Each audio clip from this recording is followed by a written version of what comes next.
Como parte de la campaña Falsa Independencia, vamos a iniciar una serie de coloquios en donde vamos a estar discutiendo algunos temas relacionados al tema y a esta actividad que quiere hacer el gobierno de celebrar esta falsa independencia. En esta oportunidad estaremos hablando sobre la génesis, cómo surgieron las familias criollas y la oligarquía actual que vive hoy en nuestro país. Esto es importante porque es algo estructural, social, político y económico en nuestro país, y hay algunos aspectos que debemos de analizar y conocer de nuestra historia. Es por eso que hoy empezaremos con el tema de la génesis, un poco conocer de dónde son esas familias, quiénes son, y también vamos a hablar sobre el tema del racismo. Para esto pues estarán acá varios compañeros y compañeras, la compañera Lesbia, Héctor Nuila, Carlos Fajardo y Edgar comentándonos, y continuaremos con otros programas. Entonces adelante, escuchemos. Bueno, después de recordarles que el repartimiento y la encomienda fueron la fuente de riqueza de estas redes familiares durante la colonia, ¿verdad? O en otras palabras, esta oligarquía o redes familiares acumularon toda la riqueza a partir de la encomienda y a partir del repartimiento de los indígenas. Otra cosa de suma importancia es que dentro de estas redes familiares fueron funcionarios de la administración colonial en los cabildos. Tenían cargos altos de alta jerarquía y gozaban de poderes y privilegios que la corona les otorgaba, ¿verdad? Voy a dar un ejemplo muy corto, pero es un ejemplo que ilustra que, por ejemplo, a principios del siglo XVI, en el año 1500 y algo, el conquistador Bernal Díaz del Castillo recibió por encomienda una buena parte de lo que hoy se conoce como el departamento de Zacatepeques. Tal fortuna fue posteriormente ampliada mediante el matrimonio con Teresa Becerra, hija del encomendero Bartolomé Becerra. A su vez, este matrimonio de Díaz Becerra casó a sus hijos con otros hijos de encomenderos, por ejemplo, de la familia de León Pérez Dardón y Vargas Cepeda, que eran partes de las... Ellos tuvieron y amasaron las mayores partes de las fortunas de esa época colonial del siglo XVI. Las redes familiares eran y son medios para acrecentar fortuna y hacen la diferenciación sociorracial. Por ejemplo, la actual familia Castillo es propietaria de fincas, bancos y el monopolio de la cerveza, entre otros. Y estos son descendientes del conquistador Bernal Díaz del Castillo, ¿verdad?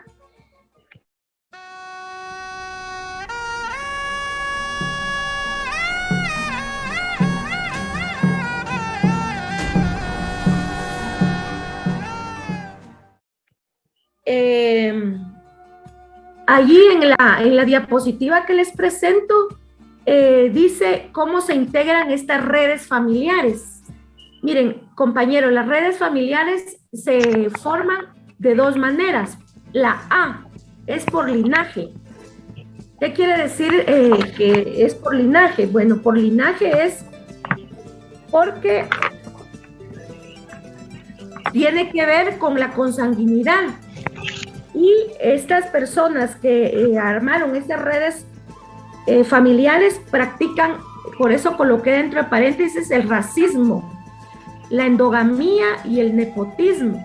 Endogamía es que se casan entre ellos mismos, ¿verdad, compañeros? Y dentro de este linaje hay dos clases de familias. Yo coloqué ahí las familias primarias, que las familias primarias son la columna vertebral desde la conquista de generación tras generación. Como por ejemplo, en el Acta de Independencia de 1821 aparecen las firmas de Mariano Aycinena y Mariano Beltranena.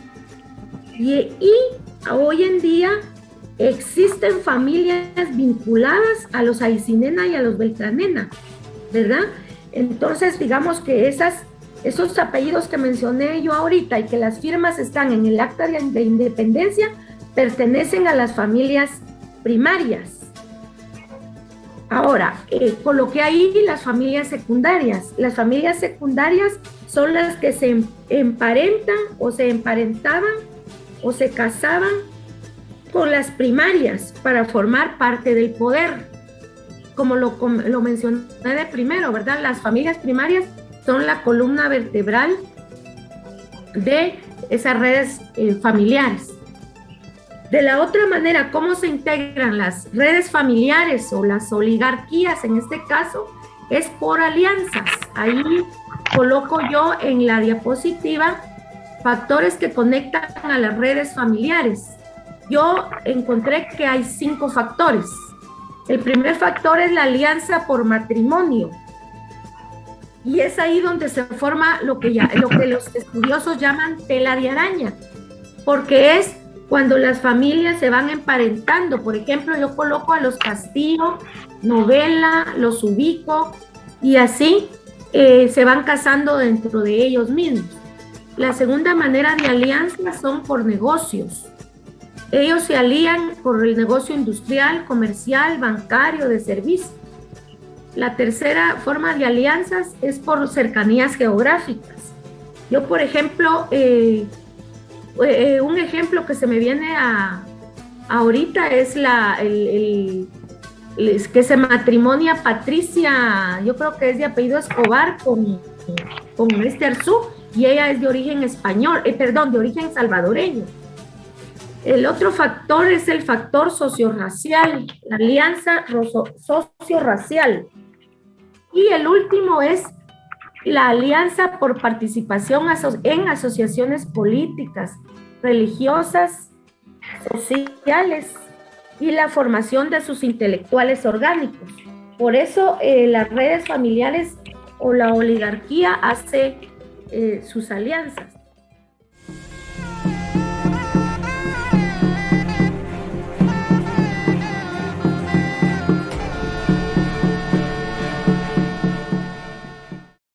Estas redes familiares o oligarquía, llamémosle oligarquía, ¿por qué se perpetúan en el poder o por qué están, digamos, ahí que no se mueven?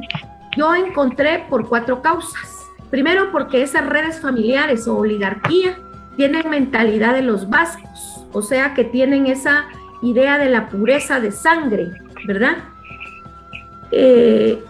Regreso ahí a lo que yo llamaba tela de araña, porque entre ellos, por eso practican la endogamia, ¿verdad? La otra forma que yo encontré de por qué se perpetúan es porque el Estado está a imagen y semejanza de sus intereses. Quiere decir que lo político, todo el andamiaje político y jurídico, cultural, social y económico les pertenece a esta oligarquía, ¿verdad? La otra manera por qué se perpetúan es porque poseen la mayor parte de la riqueza de Guatemala. Yo creo que al inicio les hablé de las encomiendas y de los repartimientos. Entonces, algunos estudiosos mencionan que el 40% de la riqueza del país pertenece a estas redes familiares oligarquía. También mantienen las redes familiares a través de las familias más poderosas, ¿verdad? Las que les mencionaba que eran como las familias primarias.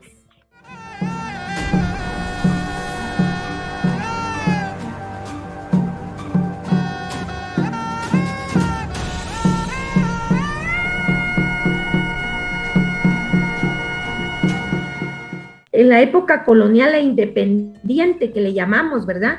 Porque durante la colonia existieron, o los que se visibilizaban mucho eran los peninsulares, que eran los españoles venidos a Guatemala, y los criollos, que son hijos de españoles nacidos aquí en Guatemala, ¿verdad? Entonces,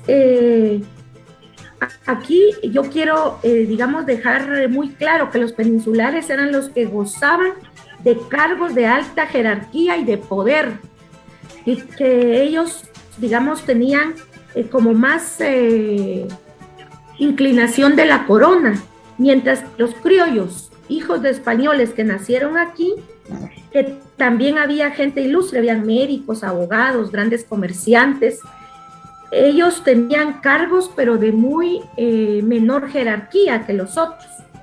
Todo eso empezó a causar roces, y todo eso empezó a causar molestias entre peninsulares y criollos, y fueron luchando por el poder político y económico. Eso dio origen a lo que se llama hoy la independencia de 1821. Por eso lo coloco dentro de paréntesis, donde dice criollos, ¿verdad? Miren, compañeros, en la época colonial e independiente, a partir de la oligarquía guatemalteca no hizo sino solo reproducirse y escasamente ampliarse con la incorporación de algunas nuevas familias. Pero yo coloco ahí la Revolución Liberal de 1871, que en algunos estudiosos le llaman que fue el segundo despojo, después del despojo español, ¿verdad? Y en esta Revolución Liberal de 1871 es donde se instaura el Estado liberal oligárquico, porque en este Estado liberal oligárquico permitió el surgimiento de las facciones cafetaleras e industriales de la oligarquía. El gobierno liberal de Justo Rufino Barrios promovió el cultivo del café a través de expropiaciones de grandes tierras a la iglesia y a comunidades indígenas, ¿verdad? Uno de los primeros en invertir en café fue José María Díaz Durán. Esta familia, junto con las familias Falla, Herrera y Cofiño, controlaban hacia finales del siglo pasado la producción de café en el departamento de Zacatepeques. El gobierno liberal también promovió industrialización en el país. En 1898, Carlos Novela Cle fundó la Empresa Nacional de Cemento, constituida en un monopolio antes llamada Cementos Novela, y en la actualidad conocida como Cementos Progreso. Asimismo, por esos años, los hermanos Mariano, Rafael Castillo Córdoba, fundaron la Cervecería Centroamericana.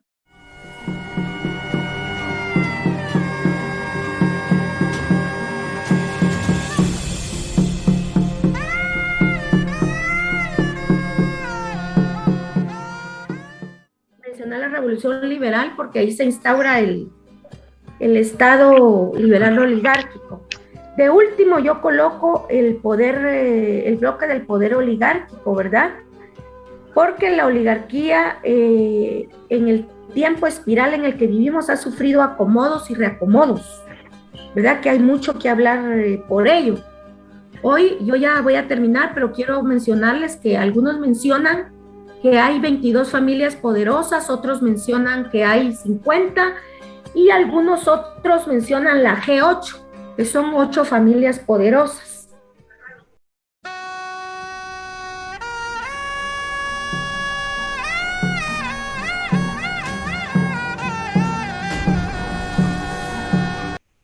Siguiendo la línea de lo que está escrito por Severo Martínez Peláez en La Patria del Criollo, qué lástima, es un libro que se debería estudiar en todos los años desde sexto primaria hasta la universidad, ¿ya?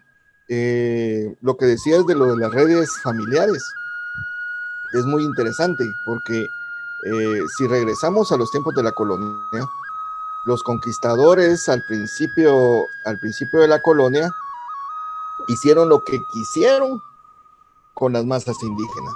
Entonces, en ese caso, esas instituciones que mencionaste, el repartimiento y la encomienda, básicamente fue el repartir indígenas para trabajar en las propiedades españolas, que necesitaban mano de obra para explotarla. El problema para ellos fue que la mano de obra se estaba acabando por los maltratos, como bien lo dice también Severo Martínez. Entonces, cuando aparecieron las leyes nuevas de 1542, es donde los indígenas dejaron de ser esclavos para convertirse, teóricamente, por supuesto, en siervos del rey. entonces dejaron de recibir tantos maltratos. Es más, hasta hay elogios aquí en Guatemala para el encargado de implementar las leyes nuevas en 1544, un abogado de apellido Cerrato. En los anales, si no estoy mal, en los anales de los caciques hablan de él, agradeciéndole que les haya quitado tanta carga. Bueno, pero el caso es que si retrocedemos en el tiempo hasta los primeros años de la colonia, podemos ver cómo los fundadores de las oligarquías aquí en nuestros países y en toda América, lo que querían era básicamente la explotación del trabajo indígena. Como bien dijo la compañera Vicky, en parte de su exposición, la oligarquía no ha habido una continuidad de todas estas familias, porque los conquistadores al principio se fueron empobreciendo, sus descendientes, y fueron reemplazados por otros nuevos inmigrantes españoles. Es interesante el hecho de que en la Recordación Florida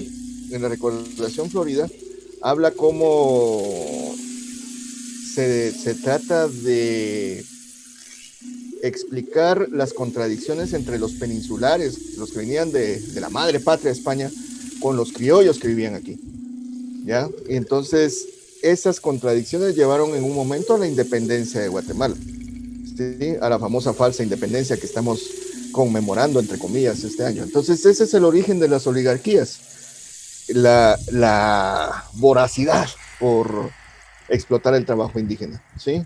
Marta Elena Casaus y Arzú, en su libro Linaje y Racismo, habla precisamente cómo las redes familiares, que lo mencionó Vicky también, fueron una forma de mantener el poder a lo largo de años, ¿sí?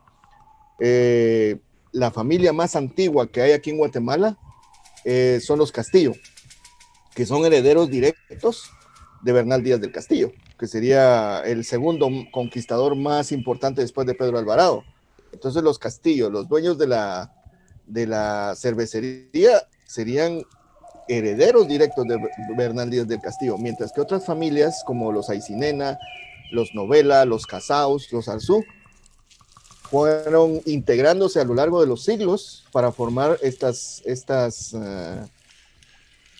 redes familiares que mantienen el poder en Guatemala. Un hecho interesante, le voy a poner un ejemplo. Roberto Carlos, si no estoy mal, Roberto Carlos, el famoso Canela Díaz Durán, que fue candidato a alcalde, ahora ya no ha salido mucho en la televisión ni nada, pero si ustedes miran los Díaz Durán, si se hiciera la práctica de poner todos los apellidos que están detrás de cada uno de estos nombres de oligárquicos, este Díaz Durán es Aycinena, Beltranena, Casaus, Arzú, etcétera, etcétera, etcétera. Lo que pasa es que por convención solo pueden poner los apellidos más cercanos, pero si uno hace la investigación de, por ejemplo, los Díaz Durán, ellos están emparentados hasta más o menos 1790. Y entonces, si ustedes se dan cuenta, toda esta gente de las oligarquías van jugando con diferentes opciones de poder para mantener el poder dentro de la misma órbita. Aunque aparenten que están compitiendo entre ellos, muchas veces simplemente cambian de color de camisola.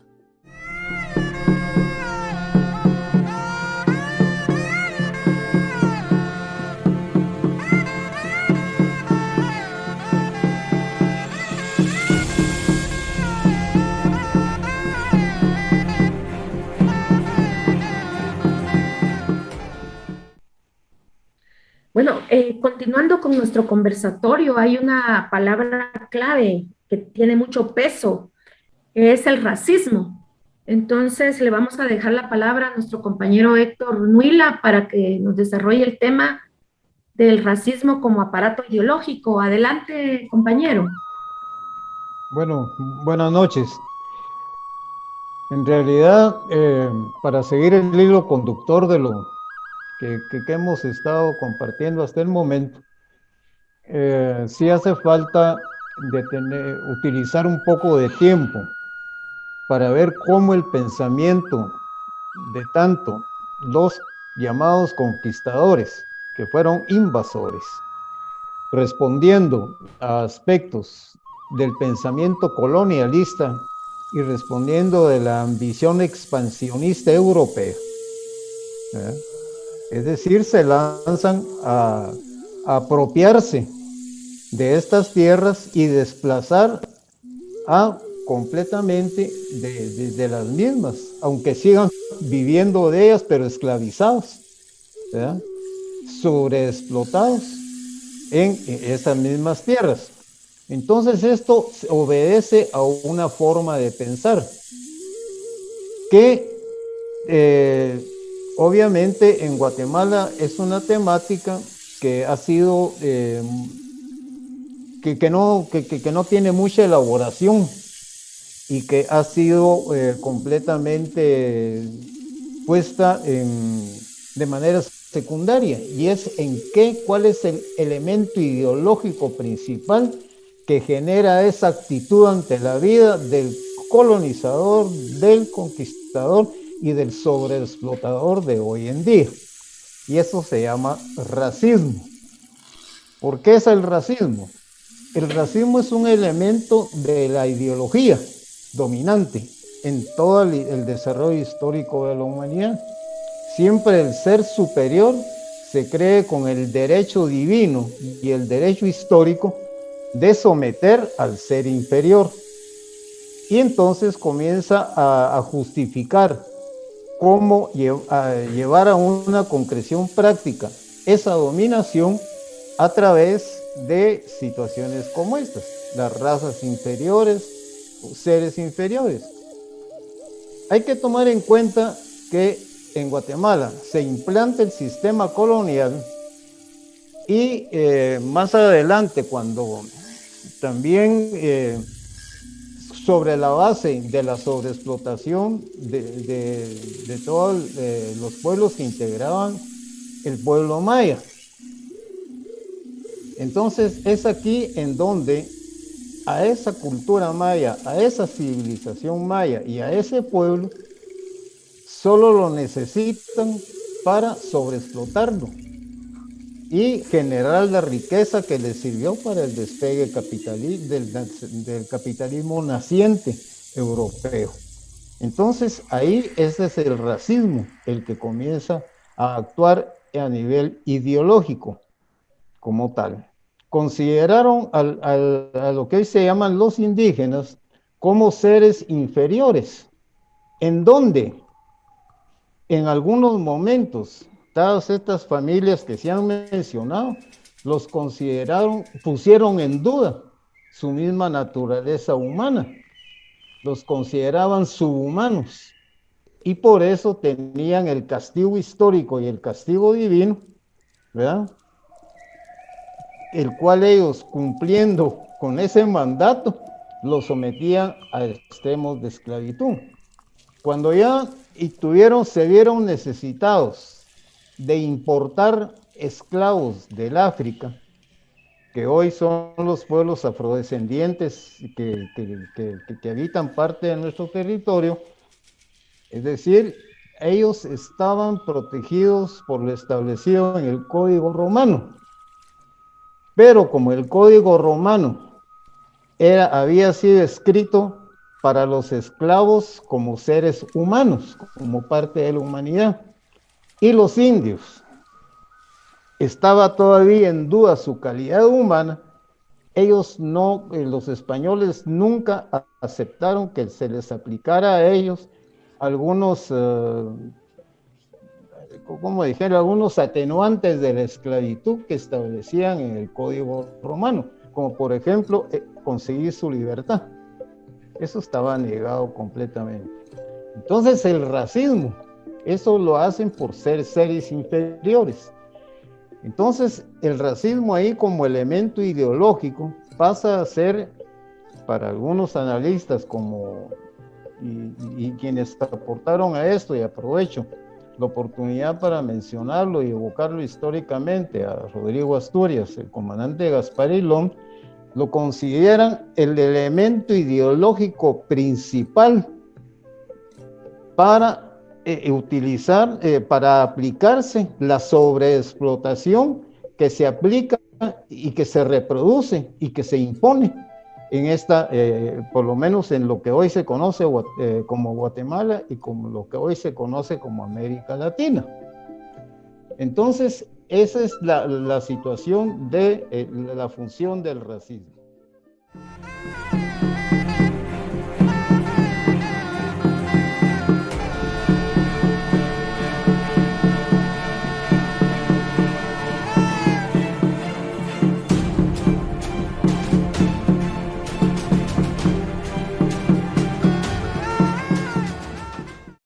El racismo como tal, también como todo elemento, tiene todo, se reproduce permanentemente para ir perfeccionando sus formas de acción y de todo.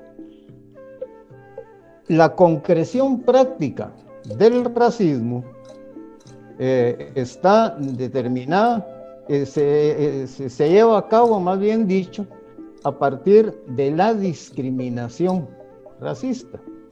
O sea, cabalmente hay bastante confusión, incluso hasta la forma de hablar. Yo he escuchado expresiones, he escuchado discursos, exposiciones, conferencias que hablan la discriminación, el racismo y etcétera. Es decir, ya no hayan qué más decir sobre el racismo, ¿verdad? Entonces, sí, realmente hay que ubicarlo. El elemento ideológico es el racismo. La concreción práctica, la materialización del racismo es la discriminación racista, la cual sobre la discriminación racista se saca la sobreexplotación. ¿Por qué sobreexplotación? Porque al pueblo indígena se les explota por su condición racial, por el racismo, por su situación inferior, se le sobreexplota, por eso se le domina y por eso se le aplasta.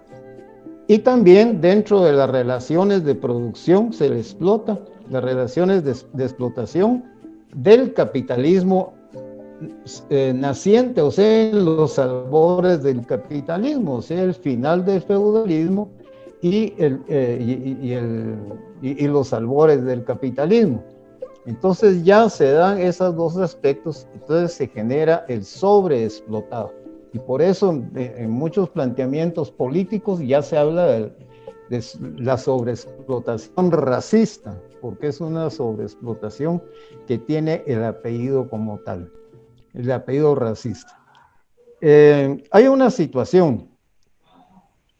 El capitalismo que hoy está en Guatemala, por primitivo que sea, porque no se ha desarrollado, se mantiene estático en la acumulación de capital sobre la apropiación privada de la tierra de los pueblos indígenas. Lo vemos hoy con la palma africana, lo vemos con los biocombustibles, lo vemos hoy con la minería, de las hidroeléctricas. Está el caso de que el presidente del equipo de fútbol Real Madrid es, junto con la familia Gutiérrez en Guatemala, son los propietarios de las empresas de las hidroeléctricas que desviaron el río Cabón por 50 kilómetros. O sea, 50 kilómetros del recorrido del río Cabón fueron desviados para favorecer el flujo de agua para sus hidroeléctricas.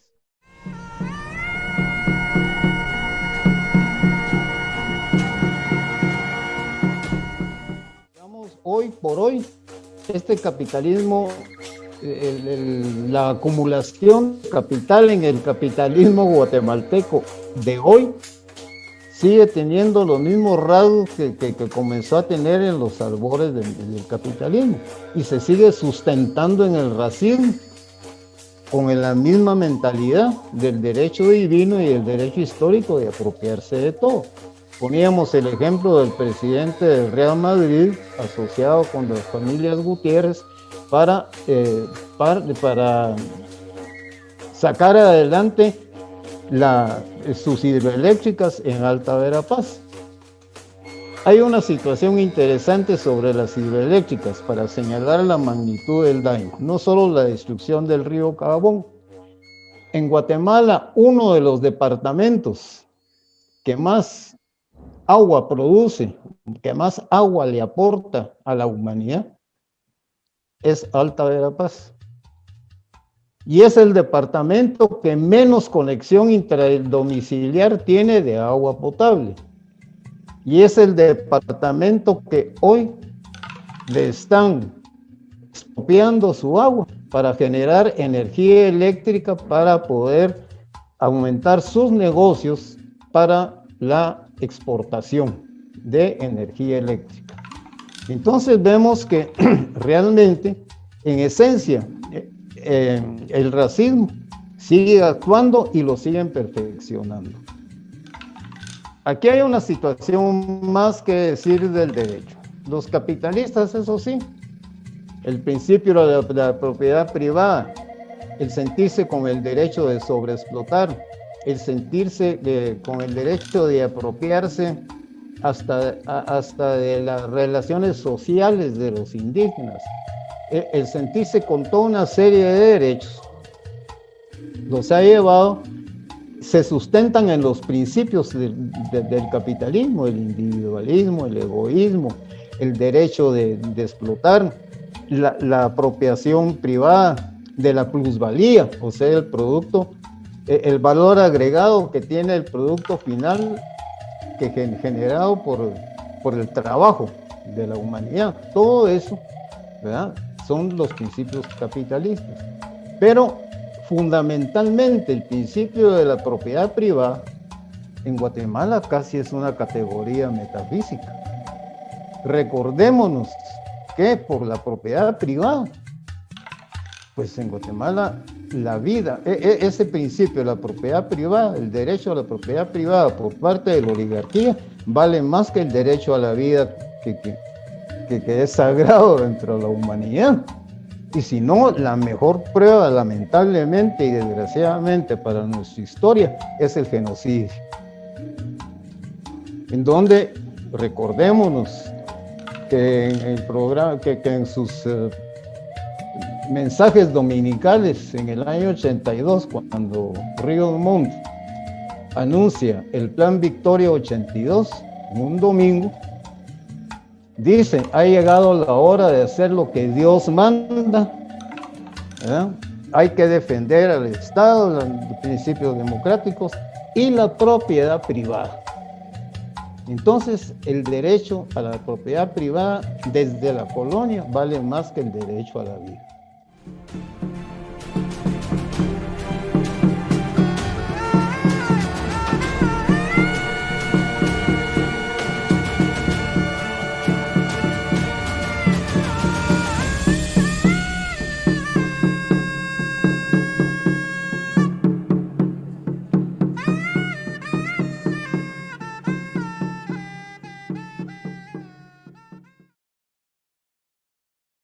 Como pudimos ver como pudimos escuchar y más que ver en este conversatorio, tenemos un importante aporte de análisis de la historia de este país en el que necesitamos entender y conocer la historia para saber por qué estamos llamándole falsa independencia a este show que el gobierno actual y las élites económicas y políticas del país deciden festejar como el segundo bicentenario de lo que para ellos es una independencia, pero que para el pueblo, para los pueblos de Guatemala e incluso de Centroamérica, no significó nunca ninguna independencia, sino más bien el inicio de una serie de despojos que nos traen hasta nuestros días.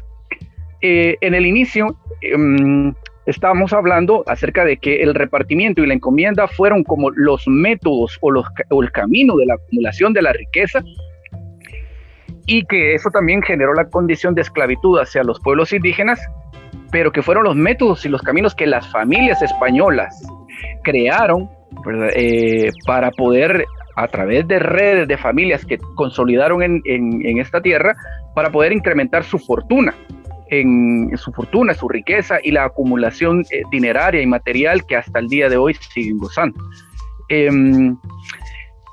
Pues al inicio, desde ese estado colonial y con el correr del tiempo, las diferencias de trato que la España invasora daba a los habitantes peninsulares en América y el trato que también daba a los criollos, que eran hijos de españoles pero nacidos en estas tierras, se fue haciendo muy evidente. Es decir, los peninsulares tenían como el acceso y mayor posibilidad de dirigir el gobierno, en tanto que los criollos, es decir, los hijos de españoles nacidos en esta tierra, no podían llegar o tenían muy limitado llegar a la dirección del poder político en esto. Entonces, pues esas divisiones van generando lo que después se va a consolidar como en 1821 como lo que llamamos ahora una falsa independencia.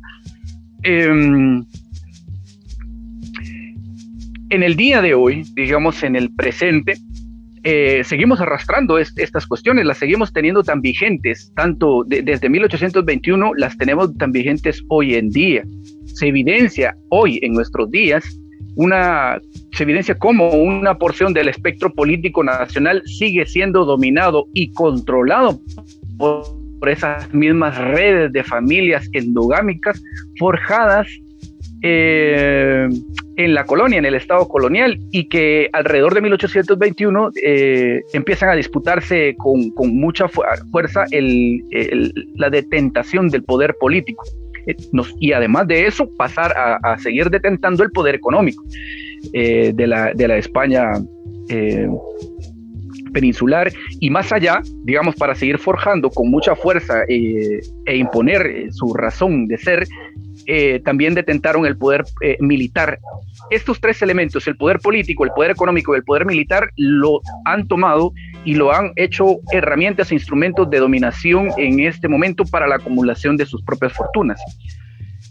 Han despojado de desde el Estado colonial, desde la invasión española, europea en nuestras tierras, han despojado una y otra vez de los recursos naturales y de las riquezas naturales a los pueblos originarios, a los pueblos indígenas de esta tierra. Lo han hecho varias veces hasta el presente, en grandes oleadas, que pues luego vamos a tener momentos de poder discutir.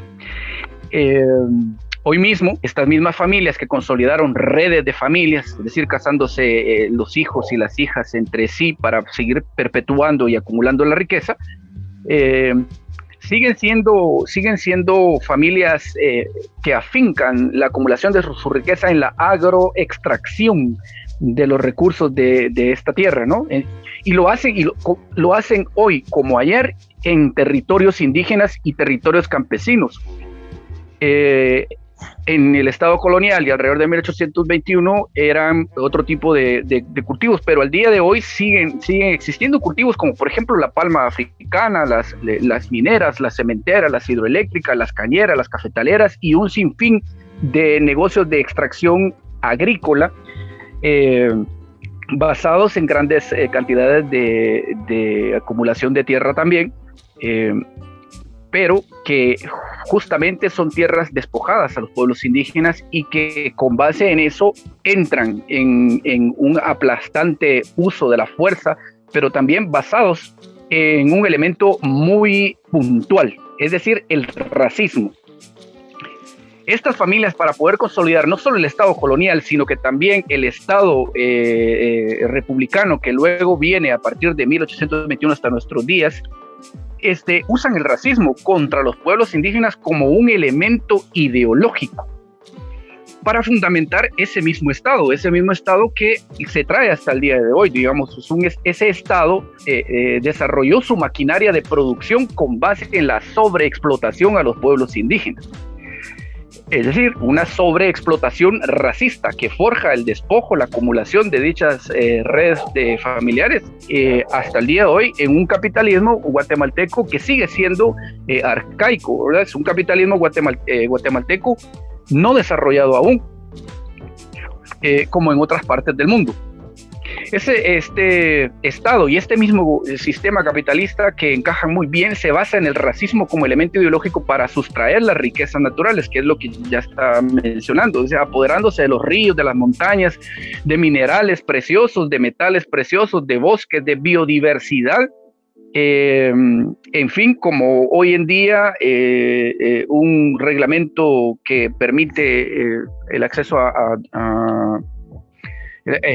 organismos genéticamente modificados, al uso y acceso de organismos genéticamente modificados, y que con base en ese mismo racismo aplastan todas las resistencias indígenas ante el despojo de recursos, que no han sido pocas, han sido una infinidad de resistencias desde el mismo momento de la llegada invasora, de la España invasora, hasta el día de hoy. Siguen habiendo oleadas, una y otra y otra y otra, resistencia en todo el tiempo, al mismo tiempo, en diferentes momentos de la historia.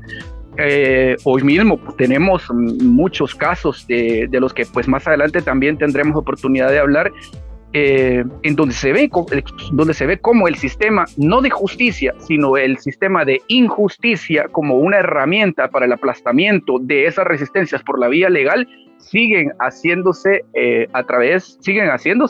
por estas familias que siguen apoderándose de los recursos naturales y de los recursos metálicos, dinerarios, metálicos, que siguen apoderándose de los recursos naturales de esta tierra. Un caso muy específico puede ser, que podamos mencionar, es el caso de Bernardo Caal, es decir, Maya Quechi, que ha sido enjuiciado y preso por la defensa del río Cajabón.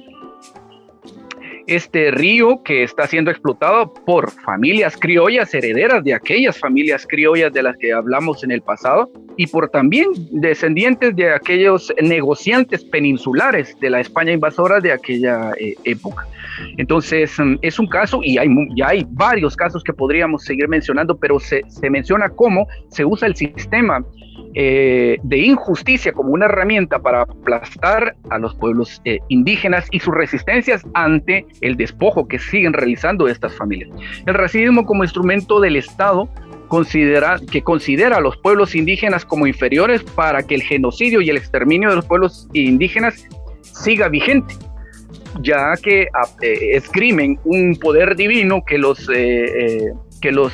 de acuerdo a ellos, los distancia de estos seres inferiores, que son los que ellos llaman seres inferiores a los pueblos indígenas, y con base en eso se toman todas las prerrogativas y no tienen ningún ápice de sensibilidad humana para poder actuar en contra de los pueblos indígenas. Es decir, su forma, el racismo como instrumento ideológico de este Estado capitalista, es un elemento que sigue funcionando muy bien para la explotación y la extracción, sobreexplotación de los pueblos indígenas y la extracción de recursos de este país. Esto lo podemos ver en que las principales élites políticas y económicas son hoy los herederos y las herederas de aquellas familias que en 1821 detentan el poder de la España colonial invasora, pero que también son los herederos de los invasores de hace 500 años. Entonces, estas élites controlan el poder político el día de hoy y los negocios y toda la economía, y lo siguen haciendo a través del control de las fuerzas represivas del Estado, como la policía y el ejército. Entonces, es de esto, de todo lo que hemos estado hablando, y vamos a seguir hablando más adelante en una siguiente parte para pues seguir ahondando en estos temas que son de mucho interés histórico, pero que también de mucho interés actual, para poder entender lo que está pasando, pero también para poder enfrentarse y generar un mecanismo de organización y de resistencia para seguir combatiendo lo que tanto daño le ha causado a estas tierras. Yo dejo aquí la palabra, seguiremos en una segunda parte.